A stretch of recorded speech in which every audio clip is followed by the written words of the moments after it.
Hello, hello, hello.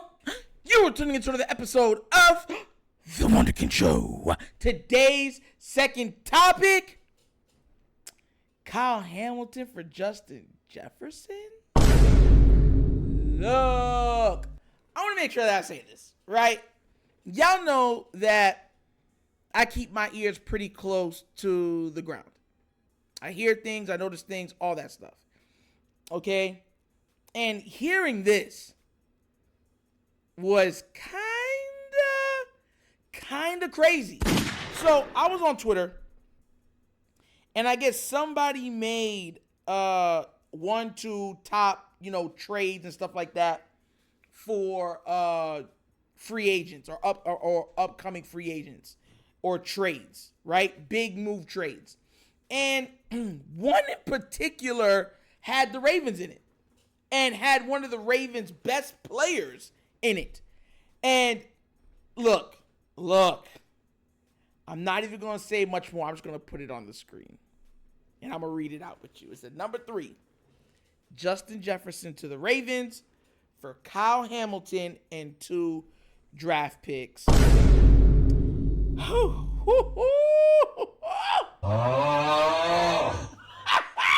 Just saying that is crazy. But all right, look it. It says, Lamar Jackson is the star attraction in Baltimore. But for all his accomplishments, he's never had a true number 1 receiver to work with. Marquise Brown was probably the best guy to catch passes for Lamar, but he's long gone, and general manager Eric DeCosta hasn't been able to solve the problem in the draft, having missed on Rashad Bateman and Devin Duvernay within the last few years. So, look. Not for real. I need to know from y'all right now. Would you make this trade?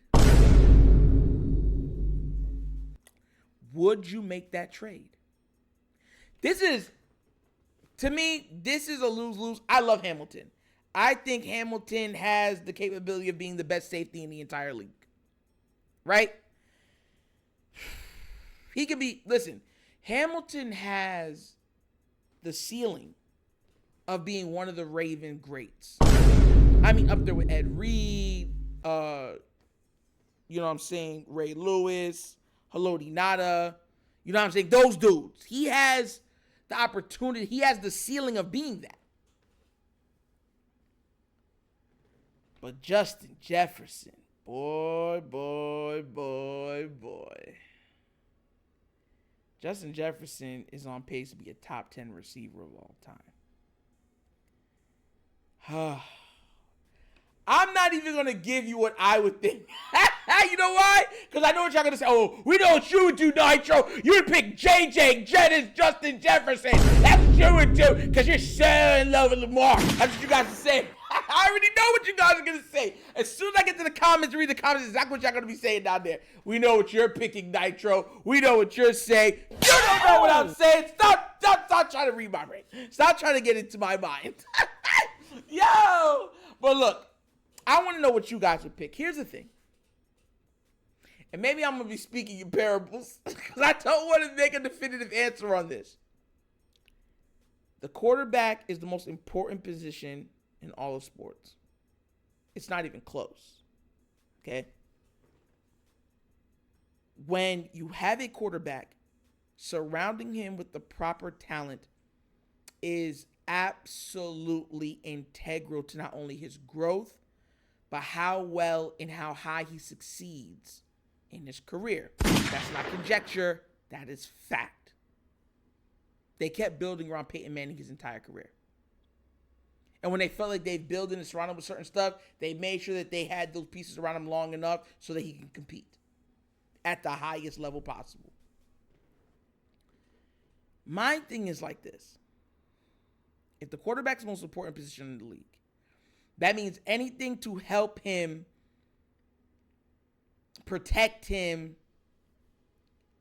is the most important things on the team.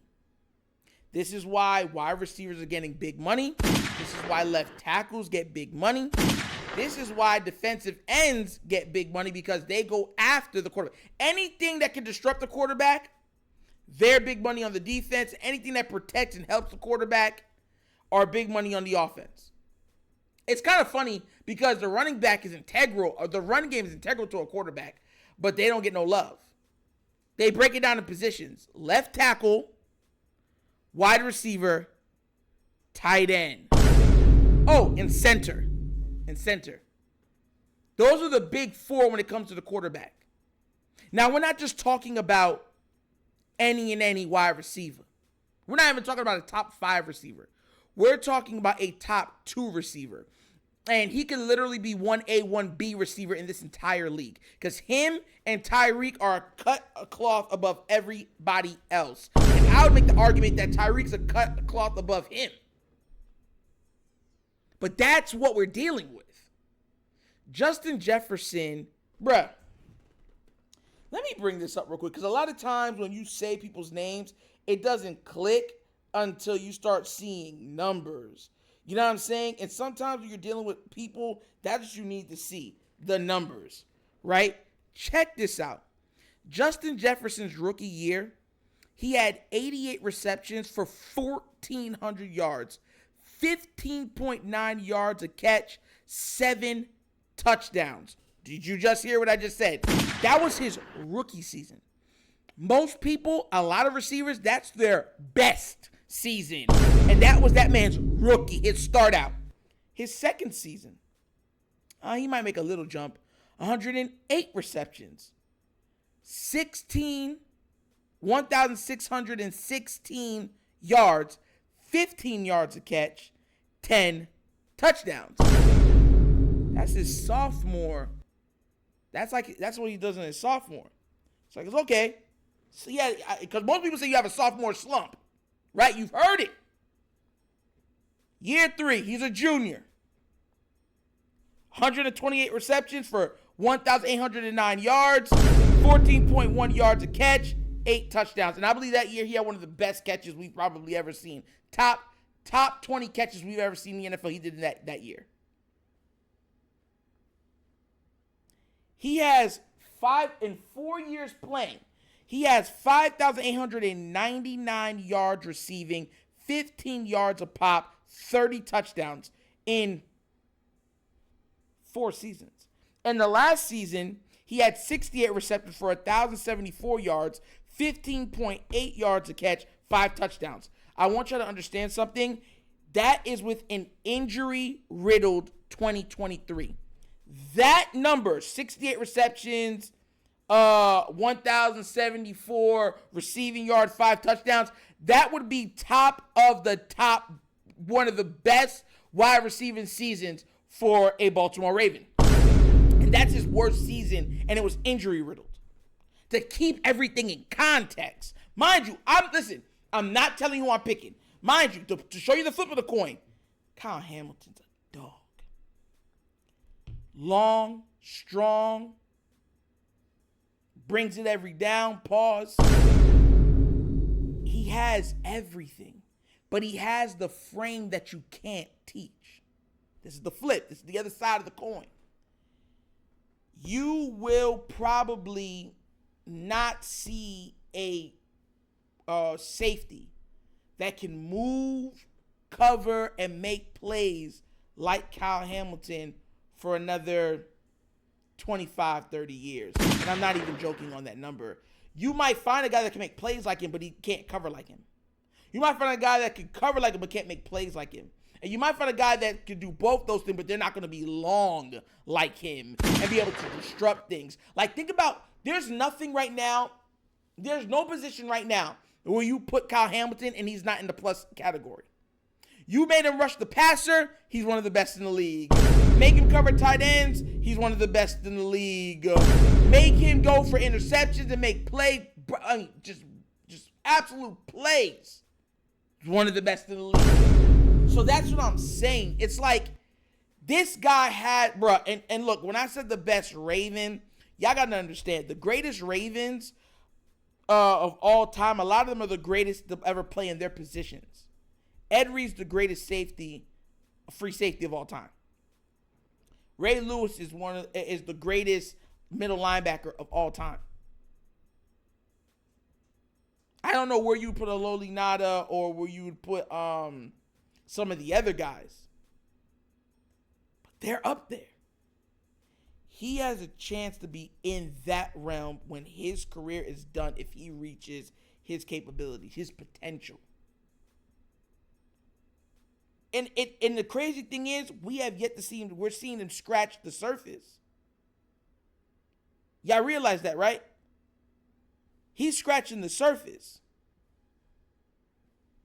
Let me tell y'all something right now. Let me read something to y'all so y'all understand what I'm talking about, right? So you understand what I'm coming about. Because I watched the game where he had 3 sacks. Jesus. I watched the game where he had 3 sacks in one game, bro. Oh, Jesus. This man had 63 solo tackles, a forced fumble, 4 interceptions, 13 pass defenses, right? And he had 4 sacks on the season. That's, bro, and a touchdown. Like, bro, what?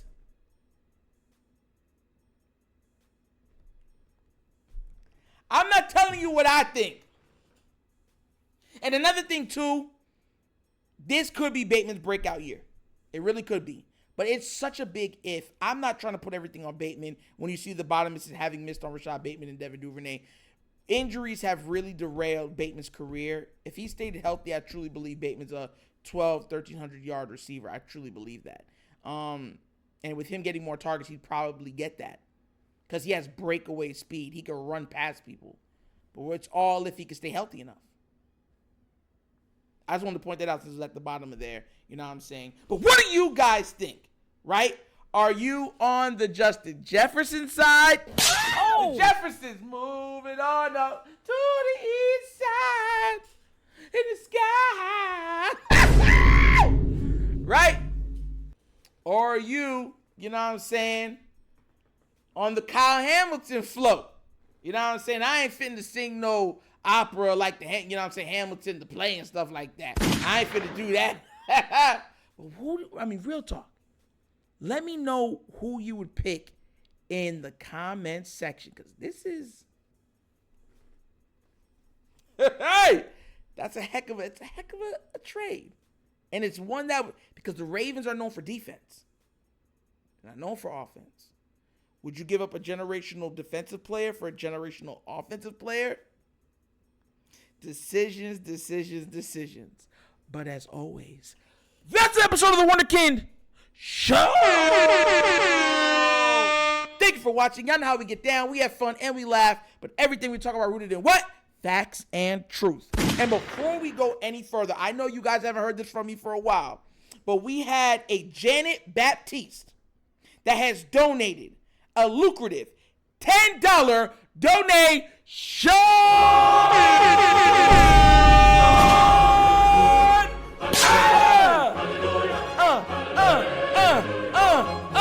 Yes, Miss Baptiste, thank you so much for the love. Thank you for the donation. You know, I tell everybody always, I know how hard it is to make a buck right now, especially with inflation. Everybody's trying and struggling to make $1, and you guys are still out there supporting this channel. I don't care if it was a 50-cent piece. You know, money is money, and you have to work hard to make that money. So thank you so much for the contribution. It does not go without notice, and I want to tell you much love from the Wunderkind Show and his host, Nitro. All right?